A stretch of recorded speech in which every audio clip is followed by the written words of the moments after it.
Okay, now in this lesson we are going to design this wireframe for our web design project WStudio, and we are going to use balsamic mockups. Okay, so I have given some introduction. During this lesson I'm going to show you some of the shortcut keys I'm going to use a lot of time. Okay, so let's get started. We are going to create a new project, or we are going to open up a project we saved last time. Okay, so this is our WStudio. It is just empty, and we have created one mockup. If you have no mockup over here, you can click this plus sign and create a new mockup over here, or Control N or Command N for new mockup. Okay, now the first thing we are going to do is we are going to get some container over here, which is going to be our browser.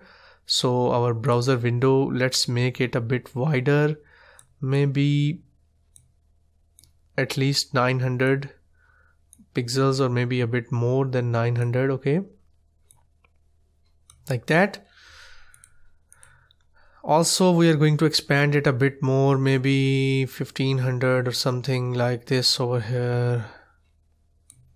Okay, so I think that's enough. If we want to expand it more, we are going to expand it more. Okay, now we are going to right click it and we are going to lock this web browser. So now our base web browser web page is fixed over here. The first thing we are going to get is media, which is going to be our image or logo over here. You can also use this one or this one, it's up to you. I'm going to use this image. I'm going to name it logo. Okay, so our logo is going to be over here. Then we are going to use our navigation. Okay, so let's see what navigation we have over here. Maybe link bar, like that. Okay, so this is our link bar, and I'm going to rename these to maybe web design. So for this to be successful, we are going to use our Word document, or you can see the content of our page, web design, brand uplift.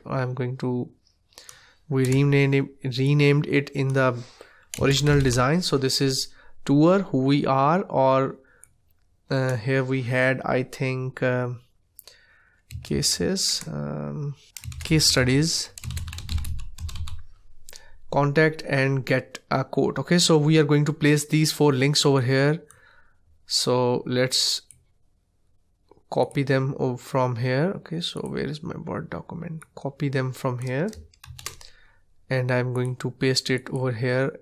Okay, so they are all separated by a comma, so I'm going to use the same syntax they have used.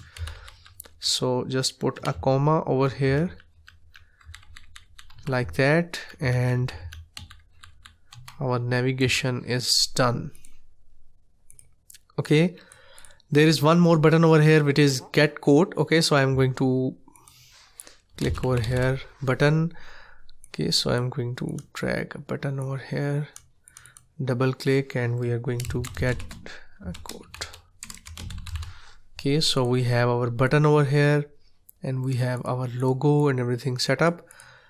Okay, now next we have the header element, subheading, or our image or video over here. Okay, so for video player, I'm going to drag this video player over here.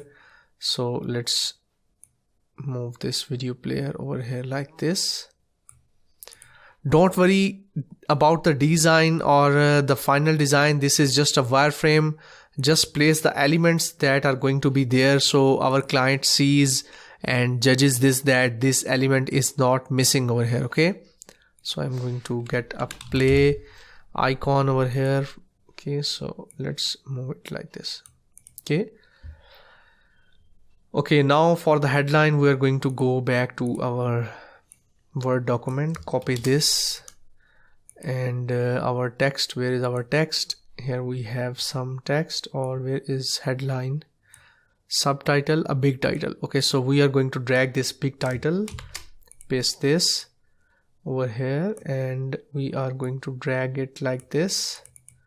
Is it going to be multi-line? Let's see in this panel. Okay, so auto size, and we don't have, I think, multi-line over here. So we are going to use a multi-line text over here like this. Okay, so we have multi-line text.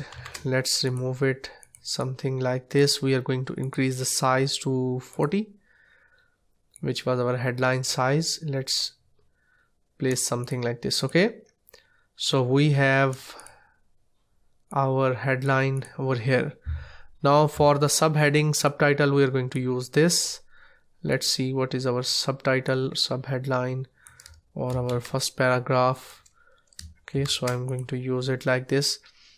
Okay, now keep in mind that even if you are placing these things like that, in the end, maybe in the design, we might replace it over here. Okay, so this is not a placement or design issues. It is just that our content will be in this portion and in this area, or I am not missing any crucial content over here. So just to make sure and be on the same line or same page with your client. Okay, so these are very crucial. Let's delete it, and I'm going to use again Alt or Option key to make a copy, just like Photoshop. And I'm going to put something over here like this, and we are going to use maybe 28. No, I think 20 will be good enough. Okay, so we have our subheading over here. Don't worry about the alignment. We are not worried about the design right now. We just want our elements over here. First paragraph, we need to be very quick in this. Okay, so just put some text over here. Paragraph, we have paragraph, and that's our paragraph over here. Okay, now we need a button to get started button over here. We have a get started button, so we are going to click it, get started now. Okay, there are two things. You can resize these buttons. You can also give them colors if you want to, but don't I normally suggest that colors should not be given. Maybe if your client doesn't understand whether it's a button or not, you can highlight it something like this. Okay, so this means it's a button and it's very highlighted over here. Okay, now our header is almost done. Let's move this a bit down like this, and also this one over here. Okay, now our header is done. Let's create a horizontal line, or H rule it is called. Okay, so I'm going to get a line over here to make sure that this section has ended. So we are going to go to the next section.